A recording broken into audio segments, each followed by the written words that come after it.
2, 1. And are we live? It says we're going live on here. We're live! Howdy. Brilliant! Hello and welcome to Historia Lothiana Live. It's like Inner Time, but so much worse. Just so much worse. We're joined today, yet again, by the Fat Frier. Howdy. Me. Yeah, Can't get rid of me. Yeah, you've got issues with your car, which is basically being rebuilt. Oh, it's bad. It's Yes. dear. Yeah. Lockdown is going to lockdown up here might be loosened, so I might be able to make traditional videos again. So this might be the second to last live thing that we do. Oh, no. Shock horror. Oh, no. It's been fun. It's not exactly been the easiest thing in the world, but it has been good just to be inside for a while. Anyway, Frier, Yo. what's the worst video game you've ever played? Right, so how a controversial thing. Oh dear. The worst video game I've ever played is dear. a game that I wasn't able to play. Oh god. Right. And it is a critically acclaimed game. Oh And I will god. never play it because it made me so bitter. Oh god. It is the very original Tomb Raider. Oh Now- god, yeah. Now, this is a very good game, Yeah. apparently. I wouldn't know. See, I played the Tomb Raider reboot, and Yeah. I thought it was fantastic, loved it. So I wanted to play the original Tomb Raider games. Yeah. And lo and behold, there was a sale on Steam. So I bought all of the Tomb Raider games in one go. All of them, because they're on a special sale. Yeah. Fun fact about the original Tomb Raider game, it doesn't fucking run on Windows. Oh fucking hell. It runs. What it does is to play the game, you have to run a simulated computer within your computer to run DOS to Oh. run the game. Oh. And no, I know computers. I've built my own computer. Could I get that thing to run anywhere in the lowest possible quality, where every other pixel in a line was turned off? No. Oh. I gave up about 10 minutes of playing the game because it took me 4 days to get there. Oh my I've never god. played it since. That And it makes me is- bitter because it just sits there in my Steam library. All of the original Tomb Raider games, can't play any of them. Yeah. I've tried many times. It just will not have it. Yeah. So bitter. I tried it with that happened with me with Railroad Tycoon 2, which was a game I played when I was just wee. But the worst game I've ever played probably has to be Polybius. Now here's the thing, it was very addictive. It was very fun. I remember it being very addictive. But I can't remember anything about the game, and every time I think about it, voices in my head tell me to kill again. But anyway, today, if you haven't guessed, we are talking about video games and video game history, and we have 3 very interesting stories of video game lore. And here's the unique thing about this episode. This episode in particular is, thanks to the wonders, the absolute glory of emulators and ROMs, you can play all the games mentioned in this live stream today. Oh hell yeah! Yee. So if you have an emulator and you can acquire the ROMs, you can play this game or these games. We are talking about multiple games. One of which was basically a lost game up until 2011. But yeah, let's just go into it, shall we? Right. So, Frier, have you ever heard of a company called Color Dreams? Oh no, that does spring back. That does. Yeah, I've heard of them, but If I heard that name a few times. Yeah, if you watch the Angry Video Game Nerd, in fact, 2 of the stories have been covered by the Angry Video Game Nerd. If you've played Angry Video Game Nerd, that will ring a lot of bells, because Color Dreams was a game company that basically made unofficial, unlicensed Nintendo Entertainment System games, right? They had weird cartridges. They damaged the games, but the story behind the company is quite interesting. So basically, a lot of companies, a lot of video game companies had problems with bootleg games and piracy, but Call of Duty basically took the biscuit rather. 1988, it was set up by a self-taught programmer who didn't like Nintendo's licensing policy, which basically was there to partly ensure quality, which it failed at, and partly to take a cut of video game sales. So, fair enough. The legendary Nintendo seal of quality. Yeah, Nintendo seal of quality, but let me just remind you, LGN made games for Nintendo system, and they were licensed, so take that what you will. So, the company's founder, Daniel Lawton, found a workaround for the lockout chip and basically started making unlicensed games, which obviously pissed off Nintendo. One of the games that he made was a game called Menace Beach, right? And Menace Beach basically was, well, it was basically a porn game. Oh no. Yeah. Not like Colonel Custer's Revenge. No, it's not like Colonel Custer's Revenge, which is an incredibly fucked up game. No, basically... Yeah, Colonel Custer's Revenge is a... Oh boy, that's a... Yikes game. Yeah, It's up there with the classic game Jimmy Savile's Hospital Simulator.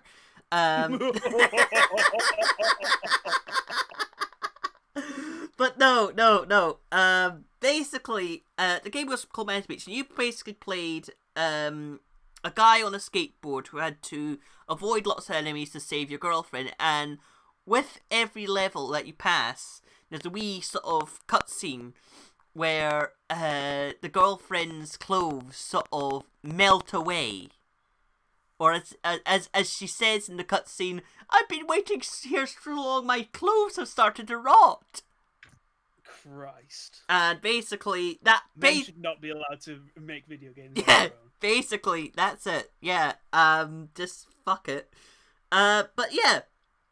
Now, I want everyone to bear this in mind until later, okay? You too, Frier. Just bear this in mind. Because here's what happens, okay? So as I said, the games caused damage to consoles, didn't work on others, and generally they were poor quality games and sort of gameplay and style and everything. So Nintendo took action against these bootleggers by saying to shops that if they sold these unlicensed games, they would be cut off from official Nintendo games, right? Which is a way you can basically stop it. So Call of Dreams couldn't sell their games in stores. So what do you think their solution was? Mail order. It's gotta be mail order. No. Did they just give them away? No, even worse. They changed their name to Wisdom Tree and started making Christian video games that they sold in Christian bookshops. Oh, Christ. Okay, so here's the thing, right? This was quite clever because they could continue selling bootleg games to what is effectively a captive market, right? AKA the type of parents that go to Christian bookshops, and they tend to, not favor, such, satanic secularities like Mario and Zelda. You know what I mean? So basically, and also Nintendo couldn't go after them because it was a Christian bookshop and they didn't want to end up in the papers with all the moral panic around video games at the time, with a whole thing saying Satanic Nintendo goes after Christian bookshops. You know what I mean? So basically it was rather clever. It was actually genius. Yes, genius, rather clever. So here's the thing. Do you remember the porn game Menace Beach? Guess what happened to that? Are you there? I'm scared. Yeah, you should be scared. It got reskinned and renamed Sunday Funday. And basically, basically it was the same game, but the enemy skins were changed. The sprites were changed. It was the same game basically, but it got replaced. But instead of the girlfriend, you know, it was replaced with a Sunday school teacher telling the kid to hurry up and get to Sunday school. The whole point of the game was to get to Sunday school past these raging atheists. Christ. Yes, exactly. That just reminds me of that Christian time travel movie. Oh.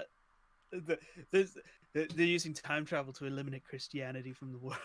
Oh, God. What's that movie called? I don't know what that movie's called. It's terrible. It's truly terrible. Yeah, but I think it was I think I know what movie it was. It's a recent one, and what was that? Is that the one where the villains were Muslims trying to eliminate Christianity from the world by killing Jesus? I think something like that. But here's the thing: they've obviously not done their research, because Jesus is a prophet in Islam. Yeah, it is like weird religious kind of side note is that what's fascinating to me is that Judaism, Islam, and Christianity, the Old Testament is the same in every single one of them. Yeah, pretty much, with slight modifications, but yeah, pretty much. And I remember getting clout for saying on Twitter that isn't Mormonism just Bible fan fiction with self-insert OCs? Pretty much. Anyway. Okay. So, shall we continue? Now, they actually did make other NES games, okay? And basically these other games were Bible versions or basically Bible games with game versions of Bible stories. None of them were pretty good. The most famous one was Noah collecting animals for the Ark. Another one was one where you got baby Moses and you have to sort of dodge enemies to save baby Moses. Another one was one where basically you are Mary and Joseph and Jesus and you're going to Egypt, right? But so none of them are very good. In fact, the last ever known NES game ever made was made by this company, Bible Tree. Legends. Yeah, pretty much. Now, Wisdom Tree did make one game of note for the Super Nintendo Entertainment System, right? Now, bear in mind, the Super Nintendo Entertainment System had a more advanced lockout chip. So, it couldn't play any games without this lockout chip, understandably. But basically, they found a way around that by basically having the cartridge and then an official Nintendo cartridge be plugged in the top of that cartridge. So, yeah, basically, that's how they did it. But, the story behind this game was quite interesting. So, Wisdom Tree was going to be originally making a game based on... Just have a guess which film they were going to make a game based on. Oof. No idea. Have a guess. Just guess. Christianity. No, quite the opposite. Hellraiser. Oh, God. Hellraiser. But do you know something? I'm trying to imagine a Christian... I'm trying to imagine a Christian version of Hellraiser, you know? You know, instead... What I adore is that the most religious game I've ever played is Doom. Yeah, because like, I love people say there's so much bad things about Doom. It's just like, the whole point of Doom is that you're murdering demons from literal Christian hell. Yeah, pretty you much. Couldn't get any more religious. Pretty much, yeah. But no, I'm just trying to imagine a Christian version of Hellraiser. Do you know I would imagine it would be? You know that scene where Pinhead just turns around and just shouts, "Do I look like someone who cares what God thinks?" Which is, by the way, my favourite line in any movie, because I sometimes use that line myself, just in public. Anyway, but can you imagine you just turn to, yes, you do. You're right, I have a deep relationship with the Lord, and yes, I do care deeply what God thinks. But anyway, yeah, so I assume this was under the name Color Dreams, right? Yeah. I assume. And basically they dropped it because it clashed with their family-friendly image. But thanks to id Software and a whole other thing due to id Software and a whole thing with Nintendo, they got a hold of the engine for Wolfenstein 3D, Why do you think that might have been? Honestly, not got a clue. How the hell did they manage that? Basically, the story goes like this. id Software were pissed off at Nintendo because to get their game on the SNES, they had to tone down a lot of the Nazi elements and the violence, and they were pissed off at that. So basically, they said to Wisdom Tree, "Hey, you like the Lord? Well, we're making a game about killing demons, but here's the thing. Would you like the code for our game Wolfenstein 3D, and you can reskin it to whatever you desire?" And he said, "Yes, bless you, my son." I assume that's... my son. Yes. Apparently Wisdom Tree is run by the Pope. Anyway, so id Software wanted revenge on... So basically, they were going to use this engine on an NES, and they made a demo, and it sucked so badly they just chucked the game. But they thought, hey, we've got the engine here. id Software wants us to use the engine to piss off Nintendo. I have an idea. So they made basically a reskin of Wolfenstein, but it was Noah in the Ark shooting food at angry goats to get them to go to sleep. It was the same game as... It was basically Wolfenstein 3D, but the only difference was, instead of a grizzled American soldier killing Nazis, it was Noah with a slingshot shooting food at goats to get them to go the fuck to sleep. Bloody hell. Okay, and this game was called Super Noah's Ark 3D, and you can get it on... You can get it on ROM. I've got it on ROM. I've played it. And just a quick aside, do you want to know what I love? Do you know how they got the 3D effect in Wolfenstein? It's Actually, I don't really know that one. It's not actually 3D as we know it. Basically, it's called raycasting. Basically, they design it like a 2D level, but they program it so sprites spawn on the screen in certain ways that it actually does look like 3D. Clever, actually. It's very, very clever. I just wanted to go for like this whole thing. So, what do you think happened to Wisdom Tree?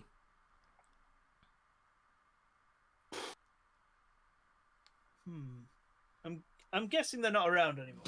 Wrong. So, no. They still are. And do you want to know something? They're now selling their games on the internet. Still the old NES games, by the way. What? Yeah, and Super Noah's Ark 3D, and they're selling it on the internet. They're still going. They're still around. I need to see this. Yeah, seriously, look it up. Just... Oh, you're gone. Oh, you're going crunchy. Oh, for God's sake. Yeah, it's right there. Oh, my God. Yeah, Wisdom Tree is still around, and they're still selling video games, and you can buy these video games somehow.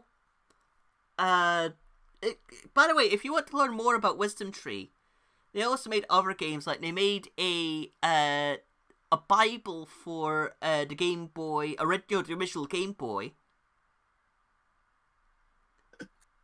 They made lots of different games. They made like a version of Zelda, basically, which was Christian, I think it was called Spiritual Warfare. And they've made lots and lots and lots of these different games, but they're still around. And if you want follow up, look up the Angry Video Game. Yeah, look up the Angry Video Game Nerd. He does a lot of stuff on Wisdom Tree in his like Bible game series. And here's the thing: if you the Angry Video Game Nerd basically turns up the drama dial, but he's still quite educational in this sort of whole realm of sort of video game history. I highly recommend you actually watch him just for that. But yeah, madness. So let's go for something holy to something. Before we leave the Christian games, one thing I should mention, a bit of Christian game fact. Oh no! I know of. No. One of the most well-known game series, the developer of one of the most well-known game series around, actually started off on Christian games. Oh dear, which Which one is So that? he only made Christian games, and then but all of his Christian games got slated Yeah, by people, and he decided to make one more game to spite them, yeah. and it set off his career. Oh God, What game? what game would you think it is? Please tell me. Scott Cawthon and the Five Nights at Freddy's series. Oh God, yeah, I know that. He made Christian games, and they got slated for being so bad he decided to reuse the game engine out of spite and make a horror game. Oh God, And yeah, I know. lo and behold, the man has a career. Yeah, like I know that because I think a lot of the things he sort of wrote. He did interviews for like Gamers Under Grace and stuff like that. I knew that. I knew he was quite a devout Christian. But yeah, that's something. Anyway, do you want to go from something holy to something slightly less holy? Go on. Okay, so here's a question. What do you think would be the most early to mid-90s video game you could imagine? Fresh Prince Bel-Air. That yes. Other than that, Space Jam. Space Jam. Actually, that was mid-90s, wasn't? Yeah, it was mid-90s. Yeah. But anyway, what Come if I? on, Sam. What? Yeah. Oh my God. What if I told you? What if I told you that there was a game made based around the presidential cat Socks? Oh, you are kidding me. Nope, No. that game exists. Well, it wasn't released. Well, it was released, but anyway, it's got a very long story. So the year is 1993.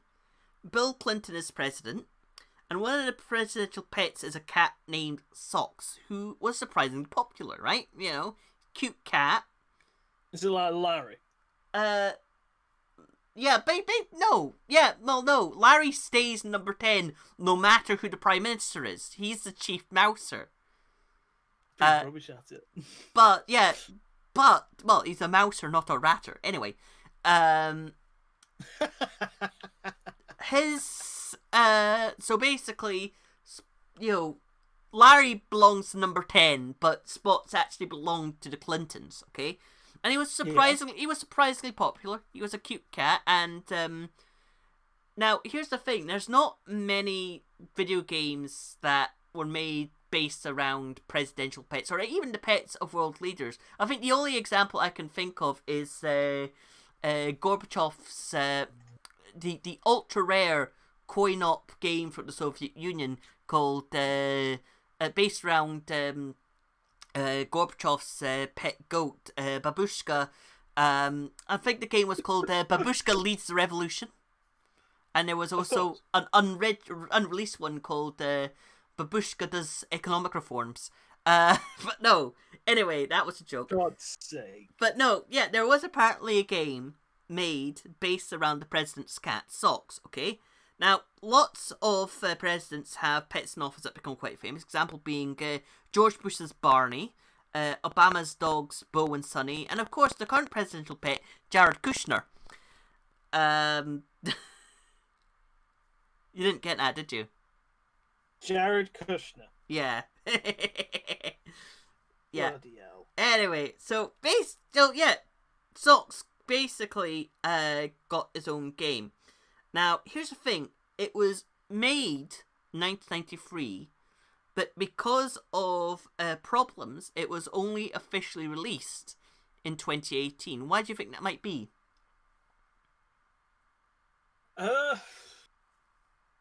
Would this be around the time that Clinton got in trouble?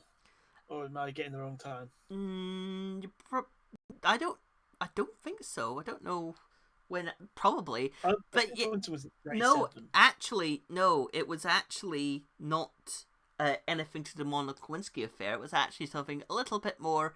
Something a little bit more interesting. So the game was basically made, and basically what happened was the North American arm of the company that made it basically collapsed. So basically, it didn't get released. It did actually get released to game magazines, so they could review it. So we had reviews and screenshots of the game in game magazines, and it got average reviews. Right? They liked the political satire, but they didn't like the actual gameplay. So basically, it was an unreleased game. And let's actually go back into what the game basically was. It was a political satire game. You played Socks, and you witnessed spies stealing a launch unit in a foreign embassy, so you have to go and alert the president. Yeah, it is that kind of silly. So, it's a very basic video game plot, isn't it? But its ridiculosity is the idea of Socks the Cat trying to tell Bill Clinton that there's a terrorist incident going on. I'm just trying to think, how would that work? Anyway, so you go through 11 stages, right? And all the bosses are either former presidents or political figures, right? They include Richard Nixon, Gerald Ford, Jimmy Carter, and Ross Perot. And it also includes references to past events, including Ted Kennedy driving a car on a bridge, which is a reference to, the Chappaquiddick incident, where basically he drove a car off a bridge and he killed his girlfriend at the time. Jesus. Yeah. But basically, you had screenshots in magazines. You had reviews for it, but it didn't get released because basically, Kaneko, who were the game developers, basically didn't, collapse, so they didn't release the game. So, from 1993 to 2011, it was considered to be a lost game. There were few details about it. There was a review about it. There were a few screenshots about it, but other than that, there was absolutely nothing. It had gone off the face of the planet, and there are quite a few lost video games out there. The most infamous Lost one. video games make me sad. Yeah, they do. Like the most infamous one being Polybius, but Polybius doesn't exist, so. I remember Polybius. Oh God! Just by saying that, you probably just probably put up a light in GCHQ saying, person who remembers Polybius has been found. Quick, get them. Anyway, so basically, nobody at Game Journalism had played or seen the game, but a prototype cart was sold by a former employee to a game collector called Jason Wilson. And in 2011, he announced that he had the cart, and he uploaded video footage of the game to YouTube. So basically, everyone realized, oh shit, this game actually exists. It's not completely lost. So basically what happened was, the game was then sold in 2012 to another collector called Tom Curtin, and just have a guess about how much the cart actually went for. Knowing video games at auction, I'm going to say £10,000 plus. Well, according to Tim Curtin, he said it was for the price of a good second-hand car. So maybe not 10,000. Maybe not 10,000, but quite a lot for a video game. And That's not a lot. Yeah, that is quite a lot. So Tom then gained rights to the game and ran a Kickstarter to release the game, and finally released it in 2018. So basically, a game that was made in 1993 was suddenly lost from basically from consoles, and only game journalists and playtesters played it. And then it finally got released long after the Super Nintendo had run its course, and suddenly, right. Now, bear in mind, this was sort of made for, I think it probably would have been Christmas period 1993, but just think about that. Socks the Cat died in 2013. Oh. Yeah, so Socks the Cat had a video game named after him, and he never got to see the video game. Oh. Poor baby. So Poor yeah. Bab. Yeah, poor Bab. So yeah, and I've not actually played Socks. I've not played Socks before. I've not actually played Socks. I've probably got the ROM. I don't know where I've got the. I've probably got the ROM. I most likely, because I've got lots of ROMs, and for Super Nintendo, I basically got every version of every game ever made for SNES in ROM form. So I could Hell probably, yeah. dig through that and say, oh, Socks, Socks the cat rocks the hill. But do you know what I love about this game? The Go on. box art for the game, and I wish I was making this up, is Bill Clinton playing the sax with sunglasses on, and No. Socks the cat popping out the No. bell, looking like Sonic no, the Hedgehog. Yeah, it's like... No, I gotta see this. Yeah, just look it up. I See? refuse. Socks the cat rocks the... Oh my god! That basically... Did you see when I... What's wrong with Bill Clinton's chin? I don't know. Hell? But let's be honest with you. Let's just be As a very... unit. Yeah, just be very, very frank. Let's be very honest. That is the most 90s thing I've ever seen in my That life. is so painfully 90s. That's... It's like seeing the Crash Bandicoot in like gang gear with gang signs. It's that 90s. Oh my god, yeah. Do you remember that period, like early mid-noughties, where basically in like scummy homeware stores they would sell like rhinestone bejeweled pictures of like Bugs Bunny and SpongeBob SquarePants? Oh Christ! as, I remember like- growing up. Yeah, I used to go to Spain on holiday all the time, and they had these kind of these markets, right, which were just tourist traps. And there's a famous one called Zocco's Market.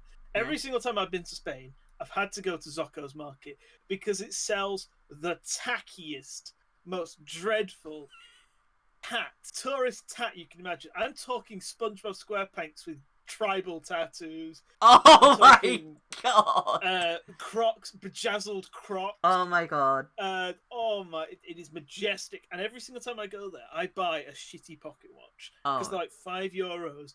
I have got one somewhere that is honestly the best thing I've ever owned because it's a bejazzled pocket watch that can't fucking tell the time. It's great. Oh my god. Well, let's put it this way. I know a lot about tourist tat. I live in Edinburgh. I'm And so sorry. there are so many tourist tat shops in Edinburgh. It's horrific. But yeah, anyway, shall I move on to the next story? Go on. Right. Have you heard of the 1983 video game Crash? Yes. Yes, pretty much everyone's heard about it. And you probably are going to gather what I'm going to be talking about. I'm going to be talking about E.T. the Extraterrestrial and the landfill. Because I remember when this first, like, I Yeah. remember hearing about this and then hearing about the landfill and the archaeological dig. So let's get into it. So the video game Crash came due to a variety of factors, including a flooded console market, substandard games, and competitive home computers. So yeah, it was kind of the thing about the game console Crash is that it's not. You have to imagine that back then, nowadays we've got 3 people who make game consoles. 3 people who seriously make game consoles. Yeah. You got Nintendo, you got Xbox, and you got PlayStation.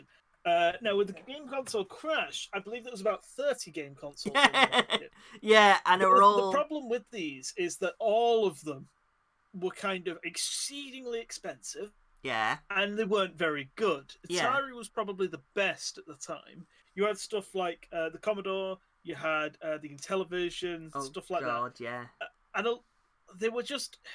Video Tat. games weren't refined enough to be worth the cost of the machines. They were super expensive. yeah. Like, I'm talking $3,000 Yeah. in today's money. Yeah.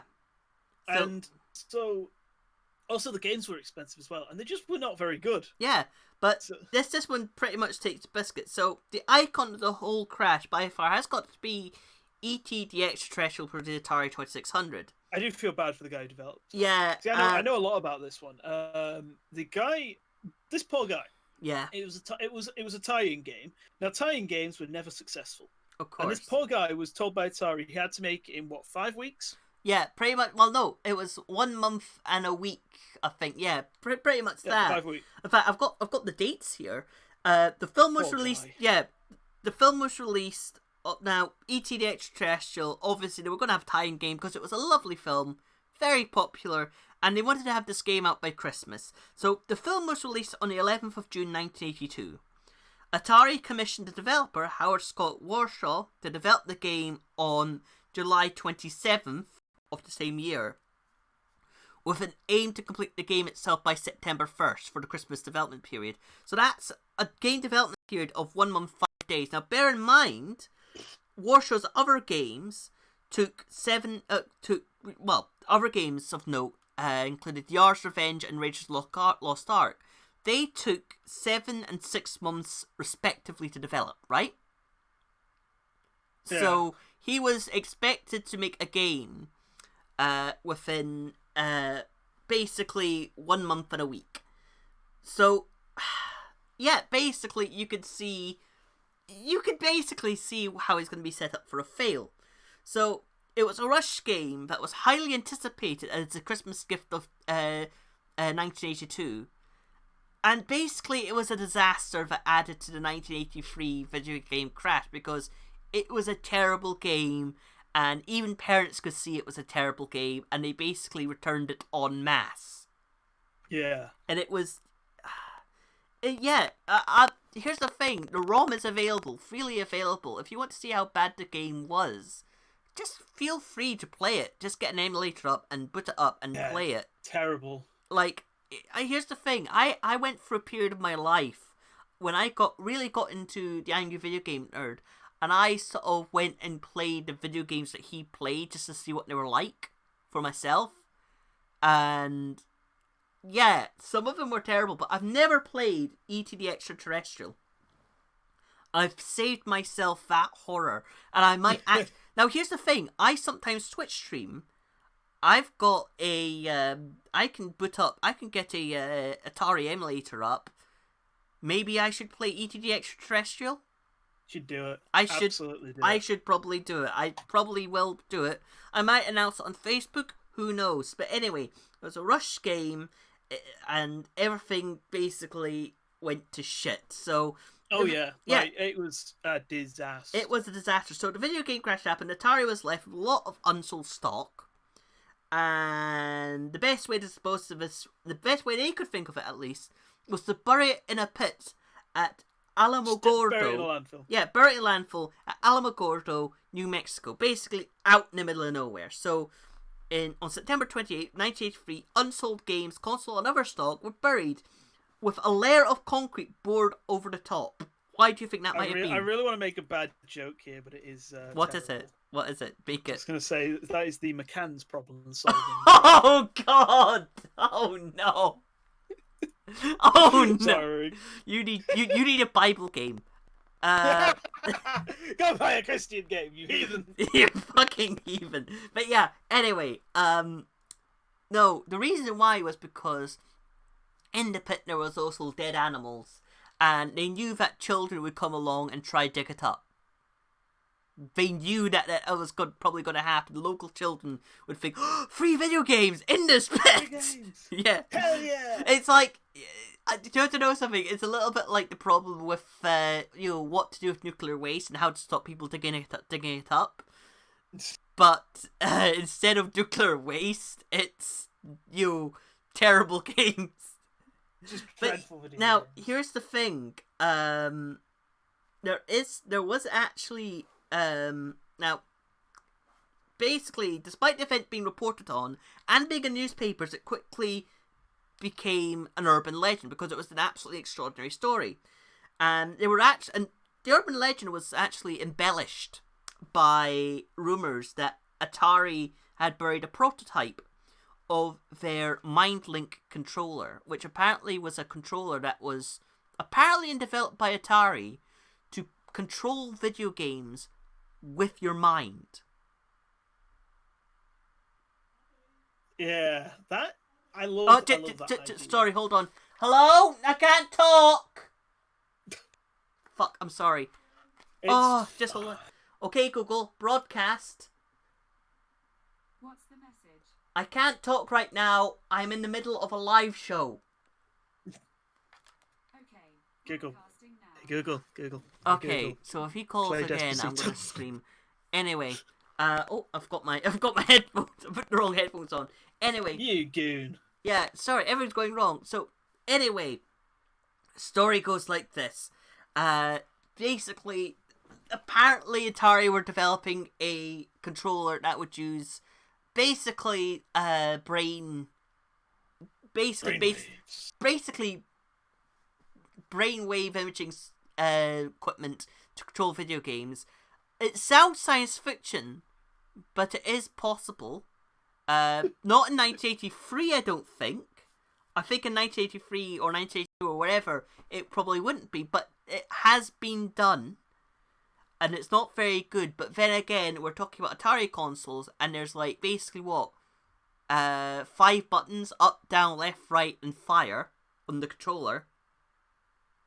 So, that's something. So, basically, everyone just dismissed it as an urban legend like Polybius. Or is it? What do you mean? I played Polybius when I was younger. Yes. Oh my god. So basically, it all started, but in 2014, a documentary was made by a Canadian entertainment company, and they decided to look into it. They thought, hey, this is a very interesting urban legend. It's linked to this big moment in history. Let's go see if it's actually real. And they looked into it, and they located the site where it happened, and this is the most extraordinary thing. They did an archaeological dig on the site. And when I say archaeological dig, I don't mean they just got a digger and dug up the pit and were like, hey, video games. No, they actually got professional archaeologists in from the local universities with historians on hand. Here's the thing. The Wikipedia article actually includes the names of the professors and the experts they brought in. And lo and behold, they dug up the stuff and they found lots of video games, they found lots of unsold stock, and one of the carts they found, guess what? It was E.T. the Extraterrestrial. Yeah, it is. I remember when this happened and people lost their minds. I know. Everybody just lost their minds about this. Yeah, pretty much. It's real? It's real? Oh my god. Oh my god, maybe if this is real, maybe Polybius is real. Oh my god. Yeah, but no, anyway, so basically they did an archaeological dig, they found the carts, and yeah, pretty much everyone lost their minds. I lost my mind at the time. I was like, what? That's a thing that happened?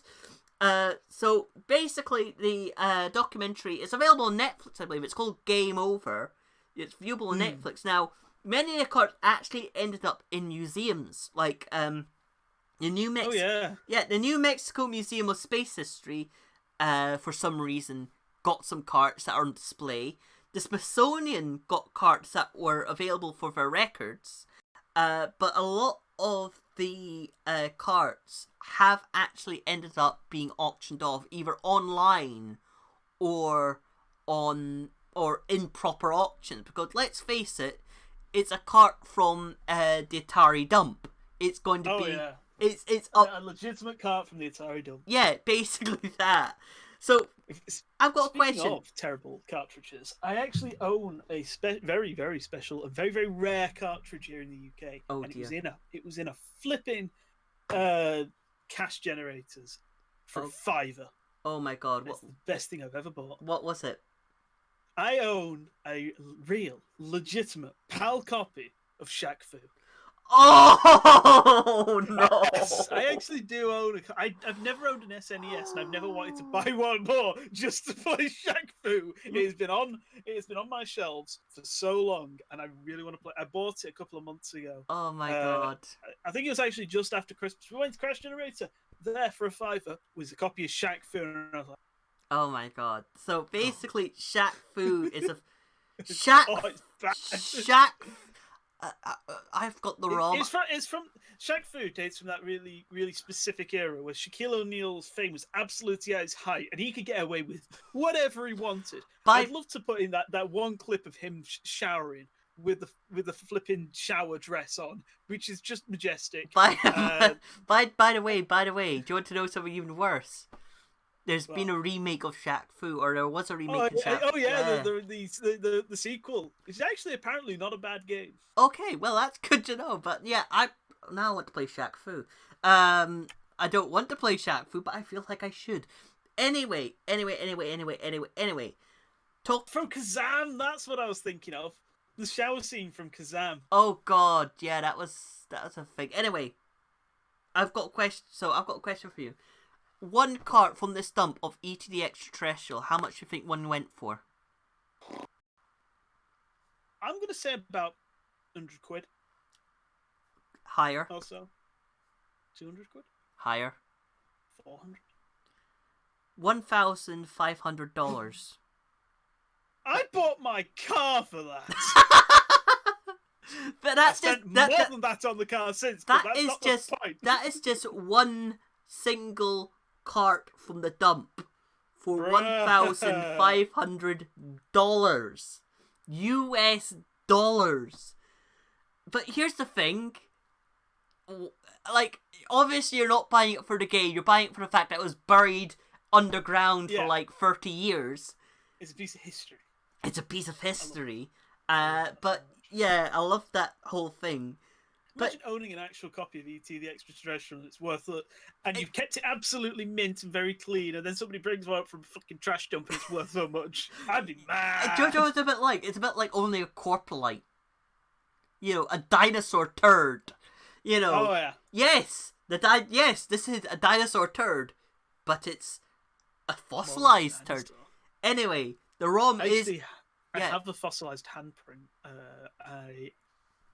I don't know if I've ever mentioned this. I actually own a fossilized paw print, and it made the Manchester Museum flip their shit when I was 9 years old. Oh right? Yeah. Here's the story. I was in Spain on holiday, and we went to this small island off Spain. I can't remember what it's called. Yeah. It starts with a T. And I was looking on the beach, and I was like everybody at that age, I was obsessed with fossils. Yeah. And I came across, and my parents were like, yeah, let him look. I found a stone, and it's about the size of your palm. Yeah. That is a paw print. Yeah. It is very clearly a paw print. Yeah. And I took it to the Manchester Museum. The guy, I distinctly remember the guy, the receptionist, freaked out. He was a student, and I've never seen anyone so excited. He was super flipped out because he was like, "Oh my god, a paw print! These never survived like this." Super excited. And I took it there, and they dated it, and it's about 64 million years old. Oh, yeah. It's rarer than a paw print because it's not a paw print. It's a claw print. This is the thing. They actually had their main science guys look at it. They scanned it and everything, and they were super confused because it didn't make any sense because it's like a mammal paw print when mammals weren't that big. Yeah. So, is this a newly discovered species? No, it's because it was a pebble on a beach and it had been worn in the exact shape of a paw print. Oh god! And they spent ages researching before they realised, oh, that's what it is. Oh my god! I'll send you a photo of it, but that is legitimately been on my wall ever since. I know that the museum kept a cast copy. Oh my god, that is just beautiful. Anyway, as with everything, all the games mentioned here, the ROMs are available online, including E.T. Extraterrestrial. Why you'd want to play that, I don't know, but you can play E.T. Extraterrestrial today. And that, ladies, gentlemen, and nons, is the final story we have today. There you go. I just sent you a copy of the form. Oh god, so it's just gonna appear up in my thing. I have to go downstairs because my parents somehow are desperate for me to go downstairs despite me. Very desperate. Very desperate. They gotta speak to you. They got to speak to me right now, and they want me to abandon everything. So yeah, anyway, shall we wrap this up? Yeah. Yeah, so my name has been Abby Archer. I'm the Fat Frier. And you have been listening to Historia Lothiana Live. If you want to follow us on Facebook, you can do that. If you want to give me a tip, you can do that via the link in the on screen now. And this has been Historia Lothiana Live. I've already mentioned that. This has been a disaster. Thank you for listening, and goodbye. All right.